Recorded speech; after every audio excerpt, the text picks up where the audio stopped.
আসসালামু আলাইকুম। আজকে আমি আপনাদেরকে শিখাবো কিভাবে আপনারা একটা লেখা ডকুমেন্টকে কিভাবে আপনারা একটা ব্ল্যাঙ্ক ডকুমেন্টে পরিণত করবেন। তো তার জন্য আপনারা আপনাদের যে ফটোশপটা আছে সেখানে আপনারা যাবেন, যা আমরা আমাদের ফটোশপে চলে যাই। তো তার আগে একটা রিকোয়েস্ট, যারা আমার চ্যানেলে নতুন তারা আমার চ্যানেলটাকে অবশ্যই সাবস্ক্রাইব করবেন এরকম নিত্য নতুন আইটি সম্পর্কে ভিডিও পেতে। তো এখানে সাবস্ক্রাইব করার পর আপনারা অলে টিক দিয়ে দেবেন। তো এখন আসেন আপনারা কিভাবে হাতের লেখা ডকুমেন্টকে কিভাবে আপনারা ব্ল্যাঙ্ক ডকুমেন্টে রূপান্তর করবেন। তো আমরা এর জন্য আমাদের যেই ফটোশপ আছে এখানে ওপেন করলাম। এখানে ওপেন করার পরে আমরা এখানে ওপেন বাটনে ক্লিক করব। তারপরে এখান থেকে আমরা যেই ডকুমেন্টটাকে ব্ল্যাঙ্ক করতে চাইতেছি সেটাকে আমরা সিলেক্ট করে নিলাম। সিলেক্ট করার পরে আমরা এখান থেকে যেই আমরা আছে এই যে টুল, আমরা এই যে টুল প্যানেলে কি আছে দেখেন, রেক্ট্যাঙ্গুলার মার্কিউ টুল, এইটা সিলেক্ট থাকবে। তো আমরা এখান থেকে তারপরে এটাকে আপনার স্পেস বার চেপে ধরে এইভাবে হাত দিয়ে আনতে পারি, আর অনেকভাবে আনা যায়। তো আমরা এখান থেকে যেইটা লেখাটা মুছবো সেই লেখাটার উপরে আমরা এখান থেকে ড্রাগ করব। যেমন আমরা এইখান থেকে এই 33 লেখাটা মুছবো, ঠিক আছে। তো তার জন্য আমরা আগে একটা অংশ সিলেক্ট করে নেব, যে নিচে যে ব্যাকগ্রাউন্ড আছে আমরা এটাই সিলেক্ট করি। তো এখানে ক্লিক করে ধরে আমরা এবার টান দেব। তারপর আমরা কন্ট্রোল অল্টার বাটন টিপ দিয়ে এইখানে এইভাবে আমরা করব, ড্রাগ করব লেখার উপরে, আমরা এখানে ড্রাগ করব, তাহলে আমাদের লেখাটা কিন্তু মুছে যাবে। তো একদম একটা ইজি একটা বিষয়, আপনারা সকলেই পারবেন। মানে এই যে আমরা দেখতে পারতেছেন এখান থেকে আমরা কিন্তু এই জিনিসটা কপি করলাম। এই যে এখান থেকে আমরা কন্ট্রোল শিফট চেপে ধরে দেখতেছেন এটা কপির মতো, মানে মাউসের দুইটা কিন্তু আসতেছে কাটার মতো। তো এইটা ধরেন এখান থেকে কপি করলাম, এখান থেকে আমরা এখানে ড্র্যাগ করব।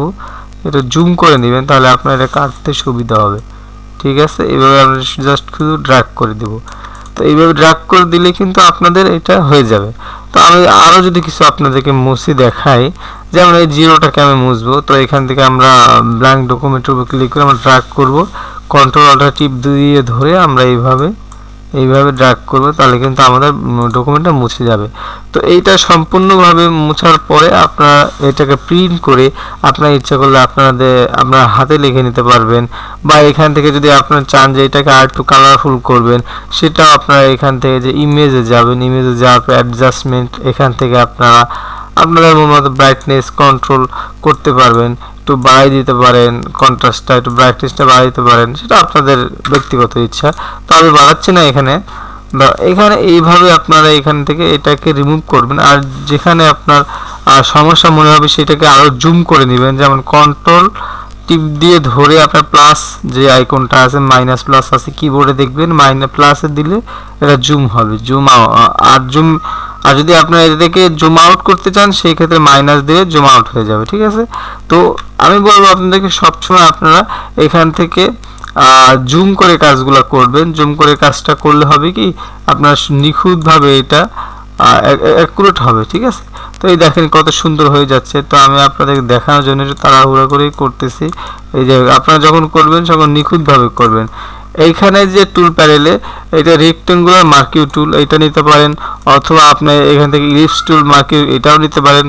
যেইখানে যেরকম কাজ সেখানে সেমনই করতে। এই যে দেখেন এইখানে আমরা যেহেতু ডিলিট করতে যে আমাদের দেখছেন এই ডট ডট ডট, এটা কিন্তু মুছে গেল। এখানে আমরা কি করতে পারি, এইখানে আমাদের যে আমরা এটা সম্পূর্ণটাই মুছে দিই, সম্পূর্ণটা, না মুছলে হবে। অথবা আমরা যদি এইখান থেকে এই যে ডট ডটের লাইনটা আছে এই লাইনটা যদি আমরা এখান থেকে লাইনটা সিলেক্ট করলাম, এইবার আমরা সেম ভাবে আবার কন্ট্রোল অল্টার দিয়ে কপি করে এই লাইনে বসাই দিলাম, ঠিক আছে। আমরা একটু অ্যাডজাস্ট করার চেষ্টা করতেছি।